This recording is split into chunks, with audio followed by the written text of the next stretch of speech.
Así de cómodo atopamos a Eros agardando por nós neste colexio de Viñagrande, en Vilanova. A este gato cambioulle a vida hai agora ano e medio. Estaba na rúa e un día decidiu achegarse ata este centro. Dende aquela non só vive aquí, forma parte da comunidade educativa. Parece un gato neste cole en un estado, pois, como sempre, lamentable. Ten unha argolla no pescozo, o pescozo en carne viva, bueno, o estado lamentable.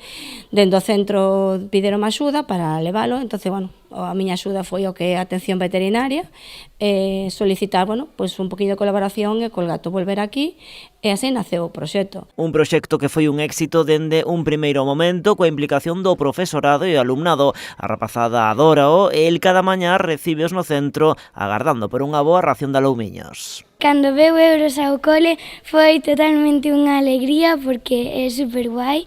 Cando vimos ao cole salúdanos e cando marchamos tamén. E fixémoslle unha caseta de madeira.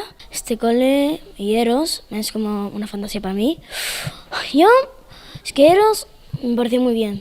Me parece un gato que tengo en mi casa. Todo o cole participou, por exemplo, na construción da súa casiña de madeira, pero o papel de Eros vai moito máis alá de ser unha mascota, converténdose nun recurso educativo transversal. Con el, o profesorado traballa a educación emocional, a convivencia ou o respecto cara aos animais. Nos primeiros momentos, claro, o alumnado acercábase moitísimo a él, pero tamén coñecen o respeto que hai que ter cun animal, como cuidalo, como respetalo.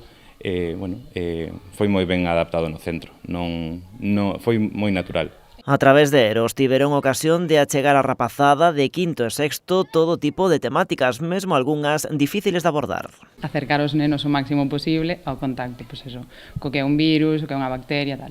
Dentro dos virus, a dificultad que nos conleva ver un virus, todo, presentarlle a súa existencia, pois en este caso intentamos mostrarlle como diagnosticar un virus a través dun test, o que é positivo, negativo, todo eso, xusto cao test de leucemia e inmunodeficiencia felina. Fomos traballando distintas cuestións coa temática de investigar quen era o paciente cero, que neste caso era a nosa mascota do centro. Dende o centro e o Refuxio de Animais de Cambados están máis que satisfeitos ante os resultados desta experiencia que ademais é pioneira. É pioneiro a nivel autonómico, pero tamén a nivel nacional. Normalmente as terapias fanan os cans e non os gatos, pero o máis curioso desto é que o gato foi o que elixiu el o centro. Eros é un bo exemplo de algo no que sempre compre insistir. Antes de mercar, o mellor é sempre adoptar e darlle unha segunda oportunidade a quen máis o precisa.